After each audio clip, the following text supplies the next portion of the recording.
Vous allez vous battre avec vous-même et vous allez être en colère avec vous-même. Et le diable va vous convaincre que Dieu est fâché contre vous quotidiennement jusqu'à ce que vous compreniez cette révélation.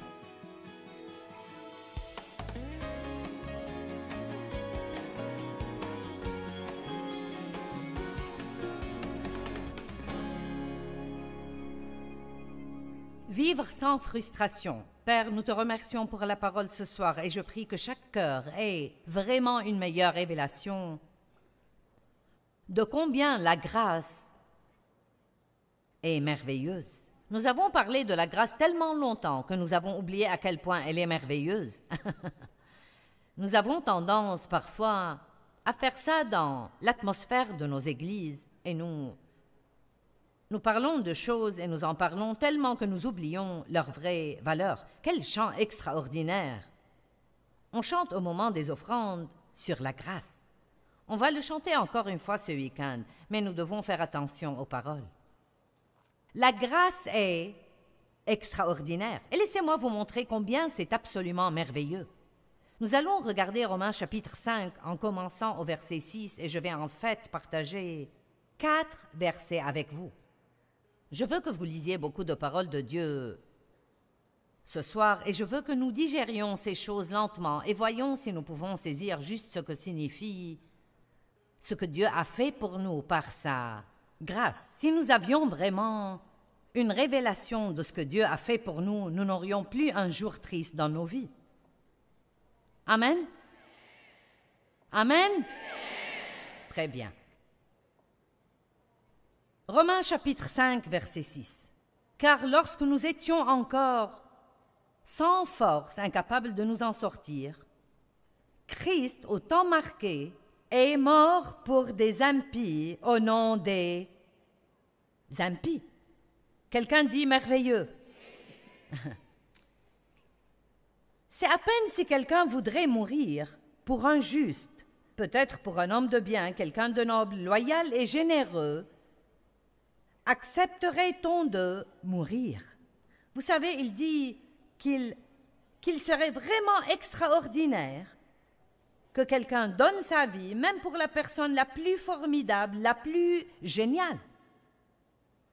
Mais mourir pour des pécheurs qui s'en moquaient, beaucoup qui n'étaient même pas nés, qui ne vous connaissaient pas, ne voulaient rien à faire avec vous, c'est un monde absolument extraordinaire. Mais Dieu nous a prouvé son propre amour pour nous par le fait qu'alors que nous étions encore pécheurs au temps marqué, le Christ est mort pour nous. Époustouflant! Alors que vous étiez encore à courir de bar en bar et à vous saouler nuit après nuit après nuit, sans vous soucier le moins du monde de Dieu, il était déjà mort pour vous, il avait déjà payé le prix de tous vos péchés, avait déjà planifié une grande vie pour vous, et vous n'avez rien à faire d'autre pour en bénéficier que de le croire et le recevoir. Oh là là! Vous savez, si vous êtes régénéré, je regarde quelqu'un qui ne va pas aller en enfer. Et ça devrait nous garder de bonne humeur. La prochaine fois que vous êtes triste, regardez-vous dans le miroir et dites « Je ne vais pas aller en enfer. » Alléluia! Wow! Je ne vais pas aller en enfer. Verset 9 dit « Et puisque maintenant nous sommes justifiés. » Justifiés quand? Quand? Tu veux dire pas après avoir amélioré notre comportement? Maintenant, nous sommes justifiés. Maintenant, que veut dire justifiés? Rendus justes comme si nous n'avions jamais péché. Ah, merveilleux! Juste comme si nous n'avions jamais péché.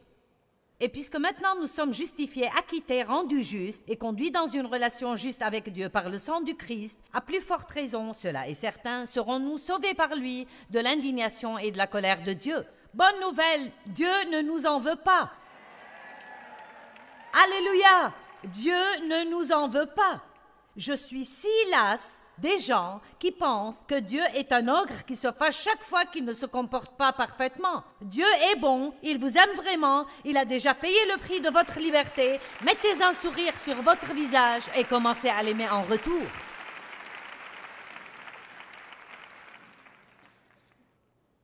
Car alors que nous étions encore ennemis, nous avons été réconciliés avec Dieu par la mort de son Fils. Écoutez cette partie. Car si, lorsque nous étions ennemis, nous avons été réconciliés avec Dieu par la mort de son Fils, si, quand nous ne nous soucions pas de lui d'un iota, Dieu a envoyé son Fils pour mourir pour nous, à bien plus forte raison certainement, une fois réconciliés, serons-nous sauvés par sa vie et par sa résurrection de la colère et de l'emprise du péché. Merveilleux! Donc, vous savez quoi? Dieu ne nous a pas sauvés comme s'il nous envoyait au foot et disait « Allez marquer un but ». De la même manière, nous sommes sauvés gratuitement. Tous ces gens qui reçoivent le Christ ce soir, des centaines et des centaines debout pour recevoir le Christ, ils n'ont rien fait. Ils disent juste « Oui, je veux cela. » Oui, je le prends. Ou cadeau gratuit, oui, je le veux. Voici, c'est une manifestation de la merveilleuse grâce de Dieu en action. Au moment même où vous recevez la vérité de la parole, une vie entière de péché, pas seulement votre vie passée, mais quand Dieu pardonne vos péchés, ce sont tous vos péchés, même les péchés que vous allez commettre demain et le jour d'après et le jour d'après. C'est pourquoi nous ne devons pas avoir peur du péché, car Dieu s'est occupé du problème. Oh, attention, ne parle pas comme ça aux gens. Je veux dire, s'ils n'ont pas peur du péché, il se peut qu'ils aillent pécher volontairement. Eh bien, pas vraiment. Pas si vous êtes vraiment né de nouveau et vous avez vraiment cette relation avec Dieu. Il y a une nouvelle nature à l'intérieur de vous maintenant. Vous pouvez toujours faire des choses mauvaises, mais écoutez, vous ne pouvez pas les faire et être à l'aise. Vous ne pouvez pas les faire et être à l'aise parce que maintenant vous avez quelque chose d'autre, une nouvelle loi qui travaille à l'intérieur de vous. Et plus nous nourrissons ce nouvel esprit, plus nous donnons la bonne sorte de parole à ce nouvel esprit, plus fort il devient, plus fort il devient, plus fort il devient, plus fort il devient. Et cette vieille chair qui essaye de prendre le contrôle sur nous n'a pas une seule chance. Si, alors que nous étions ennemis de la croix, certains d'entre vous êtes en but à de terribles questions dans vos vies. Mauvais caractère, amertume, absence de pardon, habitude, addiction, toutes sortes de choses. Et le diable vous fait croire que Dieu est fâché contre vous et met ce grand fossé entre vous et Dieu. Mais la vérité, c'est que Dieu est amour. Ce n'est pas quelque chose qu'il fait le lundi et pas le mardi. Ce n'est pas quelque chose qu'il fait quand nous sommes bons et puis qu'il arrête de faire quand nous sommes mauvais. Dieu nous aime tout le temps. Il nous a aimés à tel point qu'il a envoyé son Fils unique, Jésus-Christ, pour mourir pour nous. Donc, combien plus, maintenant que nous sommes rachetés, combien plus pouvons-nous être délivrés de la domination du péché? Le péché ne peut plus avoir une domination sur vous parce que le péché n'est plus votre maître. Vous avez un nouveau maître et plus vous savez cela, moins vous allez pécher. Bonne nouvelle. Car vous êtes sauvés par la foi. Éphésiens 2, 8 et 9 veut vous enseigner comment vivre. Car par la grâce, vous êtes sauvés par la foi. Lisons-les dans la Bible amplifiée. C'est par la grâce donnée gratuitement que vous êtes sauvés, délivrés du jugement et cohéritiers du salut de Christ. Et cela vient de votre foi. Par la grâce et par la foi. Par la grâce et par la foi. La foi n'achète pas le salut, elle reçoit le salut. La foi est essentiellement la main qui se tend et reçoit le cadeau gratuit de Dieu. Ok? C'est pourquoi il n'était pas difficile de recevoir le salut ce soir, parce que nous vous avons parlé d'un cadeau gratuit et vous avez dit « je le veux ». Et peut-être quelqu'un s'est retenu et a dit « eh bien, je ne le mérite pas, je vais m'amender d'abord ». Vous essayez d'acheter un cadeau gratuit, mais vous ne pouvez pas l'acheter. Ce n'est pas possible d'acheter un cadeau gratuit. C'est assez insultant pour votre chair parce que la chair veut gagner et mériter. elle veut mériter. J'ai cette relation formidable avec Dieu parce que je ceci et je cela et cela encore. Non, alors que nous étions encore pécheurs, il est mort pour nous. Vous avez été sauvés gratuitement et rendus co-héritiers du salut de Dieu. Remettons ces versets, s'il vous plaît. Rendu co-héritier du salut de Christ par votre foi, et ce salut ne vient pas de vous, ce n'est pas votre propre œuvre, il ne vient pas de vos propres efforts, mais c'est le don de Dieu. Verset 9. Cela ne vient pas des œuvres, ce n'est pas l'accomplissement des exigences de la loi, afin que personne ne puisse s'en glorifier ou en tirer fierté, ce n'est pas le résultat de ce que quiconque pourrait réaliser. Voilà, c'est comme ça que nous sommes sauvés. Et pour être honnête avec vous, la plupart des gens n'ont pas de problème avec ça. Non mais c'est comme, vous êtes oui, amen, gloire. Oui, je veux être sauvé. Ok maintenant. Colossiens 2,6, regardez ça.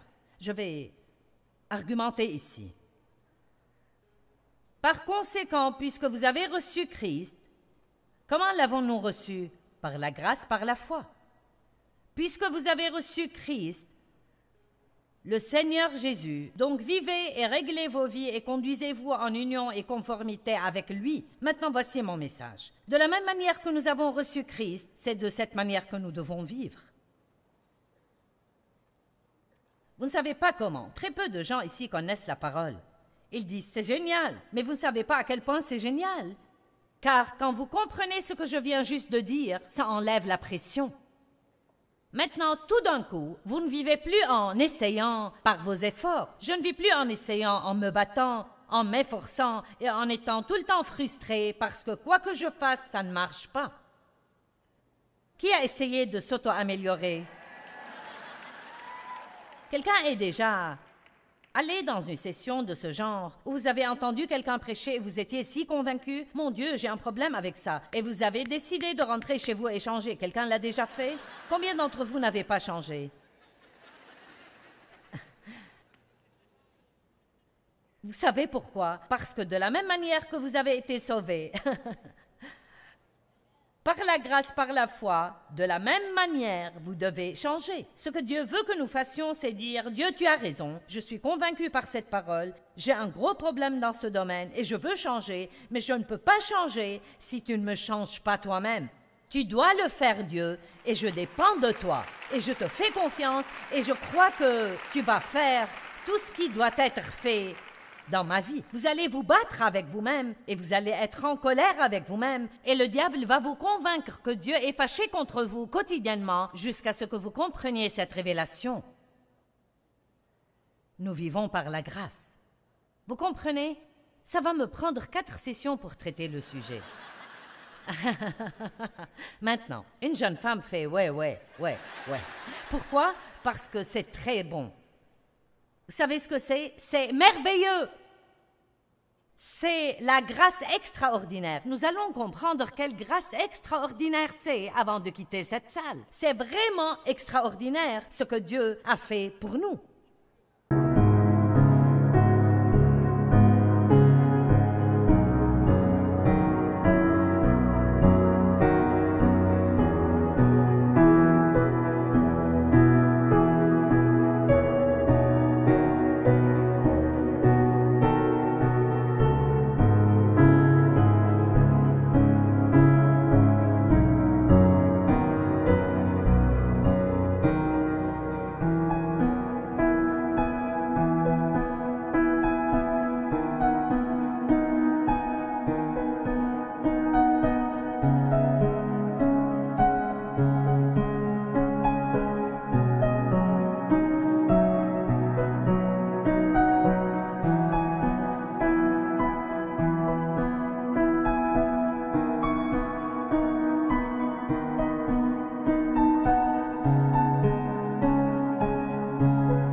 quand Jésus est monté aux cieux pour s'asseoir à la droite du Père, il a envoyé le Saint-Esprit pour le représenter, pour être à sa place et pour vivre maintenant en chaque croyant dans le Seigneur Jésus-Christ. Il n'est pas juste avec, il est en nous et il va faire en nous ce qui a besoin d'être fait si nous arrêtons juste d'essayer de le faire par nous-mêmes. Laissez Dieu travailler. Dieu peut faire en vous, en 5 minutes, plus que vous en 25 ans de tentative. Parce que tout ce dont on a besoin, c'est une révélation. Nous avons eu assez d'informations. Nous avons besoin d'une révélation. Je veux dire, nous sommes noyés d'informations en Amérique. Nous avons besoin de révélations sur la parole de Dieu. Amen. Et je crois qu'alors que la parole est prêchée ce week-end, elle est porteuse d'une onction qui va ouvrir les yeux aveugles. Et je parle maintenant des yeux aveugles spirituels. Et il ouvre des yeux aveugles physiques, mais aussi les yeux aveugles spirituels et les oreilles sourdes spirituelles. Et peut-être que vous l'avez déjà entendu un millier de fois combien elle est douce, cette grâce. Mais je pense que chaque fois que vous venez, ce week-end ou ce soir, ou le nombre de fois que vous venez, vous allez dire « extraordinaire ». La grâce est si douce et incroyablement extraordinaire. Et là, quand nous comprenons ce que Dieu a fait pour nous, nous devenons si reconnaissants et pleins de gratitude, et nous aimons Dieu à tel point que nous ne pouvons pas nous empêcher. Nous l'aimons et nous voulons faire tout ce que nous pouvons afin de lui plaire, pas parce que nous devons le faire, mais parce que nous le voulons. Amen. Extraordinaire. La grâce est, nous avons tous entendu cela, la richesse de Dieu sur le compte de Christ, G-R-A-C-E. Bien, vous savez, parfois ça sonne un peu trop spirituellement vaporeux et nous passons à côté. C'est la faveur imméritée. Et nous devrions penser à cela un bon moment parce que les gens ne font pas de choses imméritées pour nous. Oui, ils vous donneront ce que vous méritez. Et Dieu ne fait pas ça. Il nous bénit quand nous mériterions un coup de pied aux fesses. Amen. Et il fait pour nous des choses que nous ne méritons pas. Bon, ça ne veut pas dire que Dieu ne nous châtie pas et ne s'occupe pas de nous enseigner et nous montrer comment nous comporter, mais il ne cesse jamais de nous aimer. Mais j'ai une définition JM de la grâce, c'est la mienne. Elle vient du dictionnaire JM. Après 37 années à enseigner la parole, maintenant j'ai le droit de donner des définitions. Donc la voici. Je crois que la grâce est, oui, la faveur imméritée, mais c'est la puissance de Dieu rendue disponible pour nous, gratuitement, nous rendant capables de faire facilement ce que nous ne pourrions jamais faire par nous-mêmes, quel que soit le nombre d'efforts et de combats. Et vous en avez encore besoin, donc la voici. La grâce est une puissance. C'est la puissance de faire ce qui a besoin d'être fait, mais de le faire sans combat et sans effort, de le faire dans le repos de Dieu et de le faire avec facilité. Et c'est un don gratuit.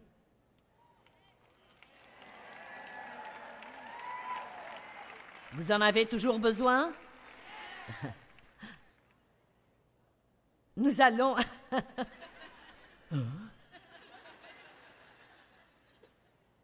Je sais que votre petite chair est en train de crier. Bien, c'est sûr qu'il y a quelque chose que je dois faire.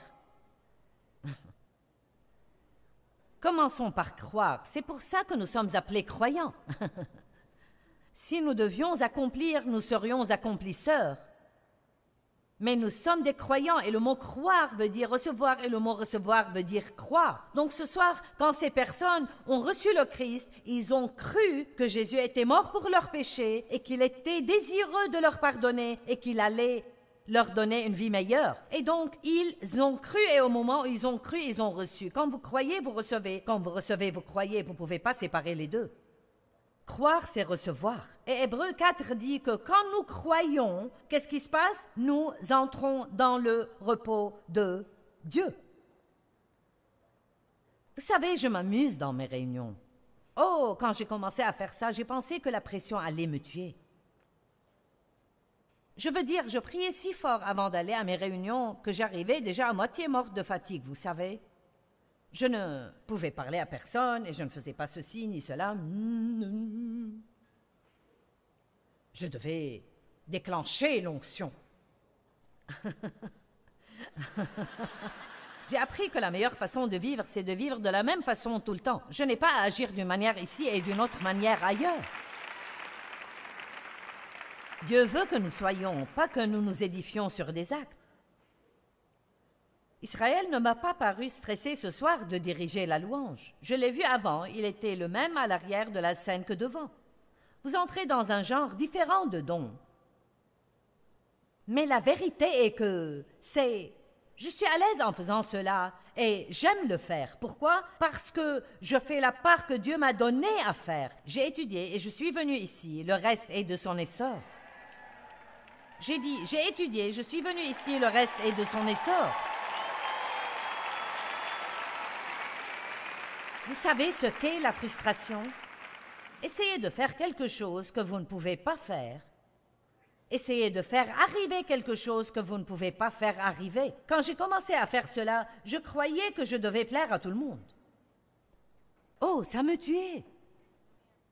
Car des personnes me regardaient bizarrement et peut-être se levaient et partaient, et ils allaient aux toilettes, mais le diable me disait « Il n'aime pas ta prédication, il s'en va. » Il ne m'aime pas, oh Dieu, il ne m'aime pas. Et puis, si je disais quelque chose qui faisait que quelqu'un faisait la tête, je pensais, oh, je dois dire quelque chose d'autre. Donc je faisais tout pour essayer d'être apprécié. Et un jour, j'ai décidé, tu sais, Dieu, ce n'est pas ma responsabilité de me faire aimer de ces gens. C'est ma responsabilité de venir ici et de faire ce que je crois que tu me dis de faire. Et Dieu, si quelqu'un doit m'aimer, c'est à toi de le faire.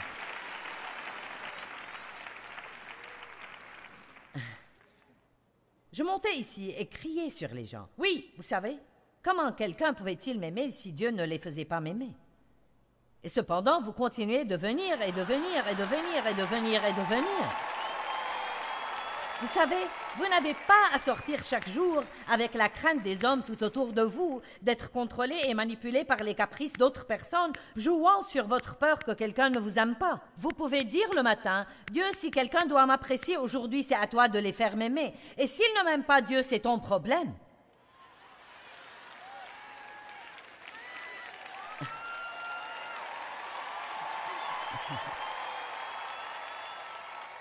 Je vous dis juste, vous n'avez pas d'autre choix que de m'aimer parce que je l'ai déjà donné à Dieu. Néanmoins, je peux être libre ce soir car je crois déjà que Dieu va me donner les personnes dont j'ai besoin dans ma vie et ceux dont j'ai besoin. Je n'ai pas de pression. Est-ce que j'ai agi sous pression quand je recevais l'offrande ce soir? Je n'ai pas mis de pression sur vous. Je n'ai pas besoin d'essayer de vous contrôler. Car si Dieu a ordonné ceci, il va le financer. Je n'ai pas besoin de jouer de petits jeux pour avoir votre argent. Vous pouvez donner ou non, et donner avec un sourire sur votre visage parce que vous croyez que vous semez dans la bonne terre qui porte de bons fruits et vous voulez y prendre part. Amen. Dieu va payer pour ce qu'il commande. S'il veut que je le fasse, il va pourvoir au salaire. Il le fait forcément car les factures sont payées, donc par conséquent, il n'y a pas de combat. Je travaille dur, mais ce que je fais n'est pas vraiment dur. Je veux dire, je travaille vraiment dur. Je vais être physiquement fatiguée quand je vais rentrer chez moi, mais ce n'est pas difficile pour moi de faire ce que je fais parce que je le fais par la grâce de Dieu. Je vais vous dire ce qui est dur. Une période de 24 heures entières à être en colère et pleine de ressentiments et à en vouloir à quelqu'un et ne pas pardonner. Vous voyez ça, ça me tuerait. Et voici la différence. Je travaille dur, mais je ne travaille pas de l'intérieur. Quand vous êtes en colère, vous pouvez être assis sur une chaise, mais vous travaillez si dur à l'intérieur que ça vous tue.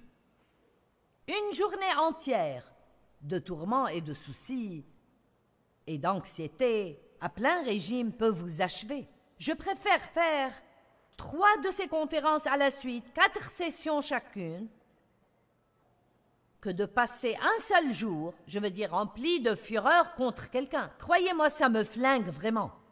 Je ne peux pas le gérer. Donc, si seulement nous pouvons apprendre comment recevoir la grâce de Dieu et laisser Dieu faire les choses à travers nous, je peux tout faire par Christ qui me fortifie. Ce n'est pas juste un petit verset que nous citons, mais vous le pouvez vraiment. Quoi que Dieu veuille que vous fassiez, vous êtes capable de le faire par la grâce de Dieu. Vous dites, ben alors, pourquoi je suis si frustrée? Nous allons y arriver. Vous savez, j'ai une lampe ici. Eh bien,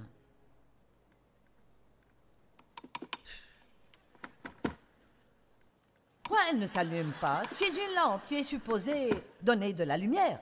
Où est la lumière? Oh, elle n'est pas branchée. Oh, il faut la brancher. Oh, oh. Wow, c'était facile. Ok, c'est comme cela. S'il y a une source d'énergie, la source d'énergie, c'est Dieu. Quelqu'un a déjà compris? Vous voyez comme vous êtes vif? Révélation. Il y a une source d'énergie juste là. Bon, ce n'est pas la faute de l'énergie si la lampe n'est pas branchée. Donc, ce que nous devons faire, c'est de nous brancher tout simplement. Chaque fois que vous vous sentez frustré, prenez un moment et branchez-vous. Chaque fois que vous vous sentez épuisé, prenez un moment et branchez-vous. N'essayez même pas de sortir de chez vous le matin sans être sûr que vous êtes complètement chargé, que toutes vos batteries sont complètement rechargées. Nous avons 2 choix dans la vie. Nous pouvons vivre une vie remplie de frustration ou nous pouvons nous humilier nous-mêmes et demander à Dieu de nous aider. Nous pouvons recevoir son don gratuit de grâce pour nous aider et c'est exactement ce que nous devrions faire.